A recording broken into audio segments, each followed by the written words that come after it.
Hello, Baker International Finance students. It is Sunday, May 17th, 2020, so I hope everyone is doing well. Just about wrapped up with week 5, so just make sure to finish everything up for week 5 by tonight, by midnight. And then next week, week 6, we only have 2 weeks left, so again, these courses move so quickly. So just stay on top of everything. Reminder, next week, well, I should say the last week, you don't have a forum discussion, but you do have the final project and the homework. But for this week, you'll have the last final forum discussion, your homework, and your quiz. So we're going to look at chapters 13 and 14. Again, these are what I call like short, succinct chapters. Some of this should be review from corporate finance, but we're just kind of adding the flavor of international aspect to it. So again, looking at the perspective of multinational enterprise, um, they're going to think about how they raise capital, try to reduce that cost, maximize the return to their shareholders, and what are the different ways that they can go out and raise capital in some of those, either within their country or external to their country. So a little bit, let's start off in chapter 13, the global cost and availability of capital. So again, how can I get capital at the lowest possible cost? The textbook's going to talk about these almost segmented markets that we have to look at. The host country market. They say if we're looking at U.S. versus European, what can I get in capital in terms of the United States? Does it behoove me to go out and raise capital in the form of debt or equity or some other form in that other country? So just a little bit of review about these concepts. There's going to be some risk involved, with the going and outsourcing capital overseas. It could be perceived political risk, changes in foreign exchange rates, lack of transparency, information, cronyism, so insider trading. All these things could potentially increase the cost. But what you're going to read a lot about in chapter 13 is more about theory.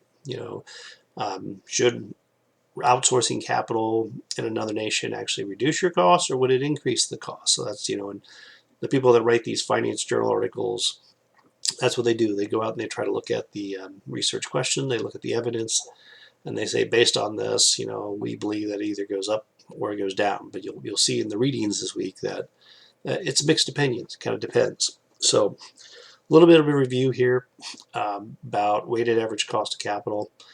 You're going to look again at the capital asset pricing model by William Sharp. Basically says that we take the risk-free rate plus the beta times the difference between the expected return in the market minus the risk-free rate as appropriate opportunity cost of equity. So risk-free rate could be a 10-year treasury at 4%. If the market return is expected to be 10%, and let's say that the beta for that company is 1.2%, you would take 4 plus 1.2, then in parentheses 10 minus 4, and that would give you the required rate of return of equity. Again, this does not mean it's a guaranteed rate of return. It's just that when you're trying to make decisions about what I should be doing in terms of an opportunity cost for my investors, I should be at least hitting that required rate of return. And it should help me make decisions about the projects that I'm taking on. And is it going to add value to the investor? So, because if I'm not making that, the stock price would adjust to a point that would get back in line with that associated risk. So, some other things to remember too, with weighted average cost of capital. So you have some homework problems with that. I think the homework templates are going to be pretty straightforward, but just a little bit of review of that. Say that your company is half financed with capital, half financed with debt. With the after-tax cost of debt, you took the required rate of return on the debt for the investors. It was usually like the yield to maturity on whatever that debt is. And then you multiply that by 1 minus the corporate tax rate. So if the tax rate was at 35%, you had required return of equity or debt at 8%, you do 8 times 1 minus 0.35, and that would give you a rate that is much lower. So now there are still benefits from using debt, because I'd say two of them. One of them is that for tax purposes, for the interest payments for corporations, they get to write that off. We as individuals kind of lost that on the Trump administration, and deducting our home mortgage. They made the deductible so high it doesn't really behoove you to try to donate things anymore, itemized, but corporations, they can still deduct the interest expense. And the other thing too is if you look in terms of shareholders, if I can issue more debt and I feel comfortable with it, then I like to use the analogy of spoons. Some of you may have heard me use this before, that if I'm growing and I can use more debt, I'm financially leveraging my company.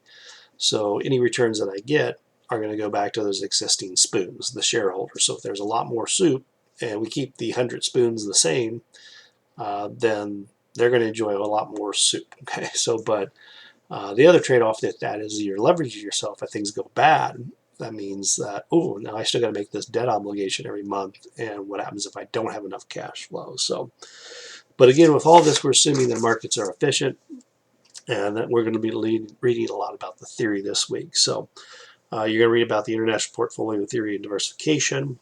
That the idea that beta is really just a measure, review of beta.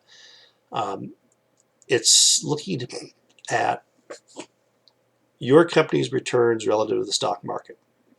So the stock market is the independent variable. That's changing all the time. That's the X variable. The response variable, or the Y variable, is your company's stock return. So as the market changes, if the market goes up 10% and your stock goes up 15%, if the market goes down 10% and your stock goes down 15%, well, that's a beta like 1.5. So that's greater volatility. But in theory, if I can diversify more internationally, I should have a lower portfolio beta.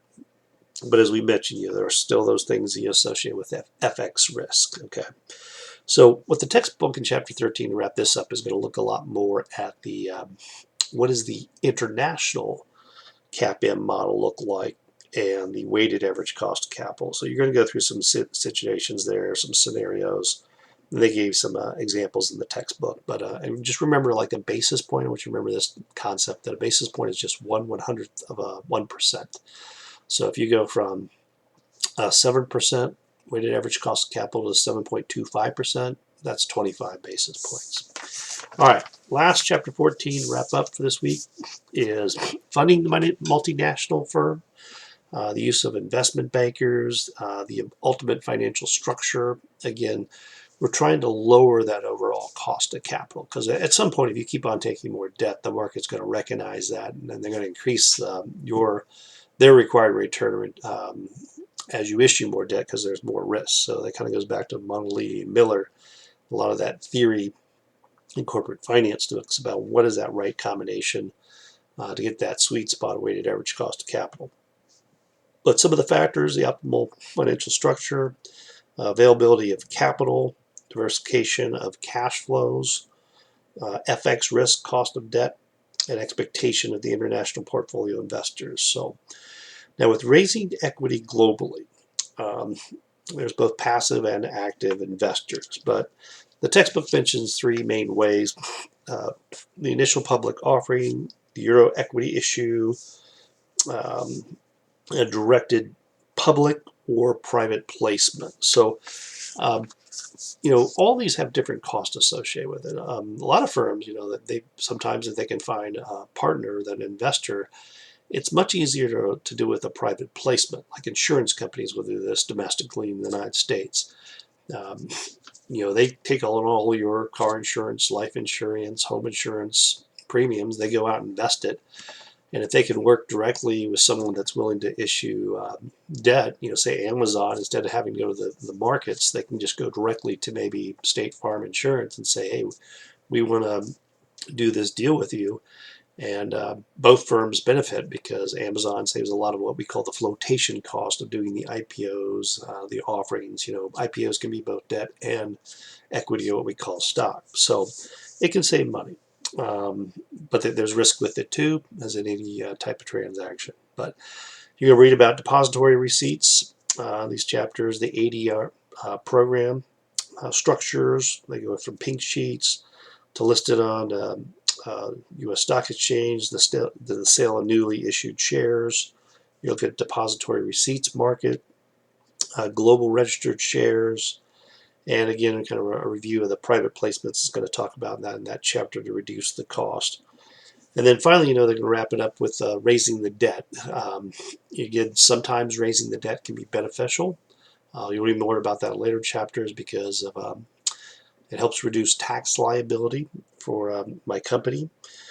But some of the ways it can be done is through bank loans, euro notes, and international bonds. But again, kind of wrap it up. The goal is to minimize the cost of raising that capital. And again, they're trying to look at projects that are going to give them a positive net present value internal rate of return. Again, quick review: net present value is I'm looking at all these future cash flows and I'm discounting them back on that weighted average cost of capital today. And then I'm looking at this is what they're worth minus whatever the initial cost of this investment is. So as long as the net present value is positive, I'm going to accept that project and say, I hope I made a good decision. I think I'm making a good decision based on the evidence I had. Internal rate of return is just looking at that actual rate of return, but by definition, internal rate of return sets the net present value exactly equal to zero. So it's kind of just like a break-even point that I met my weighted average cost of capital. So that's it for this week. If you have any questions, do email me and I'll get back to you, but I'll jump in the forum discussion again. Everybody's doing a great job with that, so just stay on top of it. Our cohort, our small cohort here, we're doing a good job. So look forward to talking to you online, and you guys have a great week. Take care.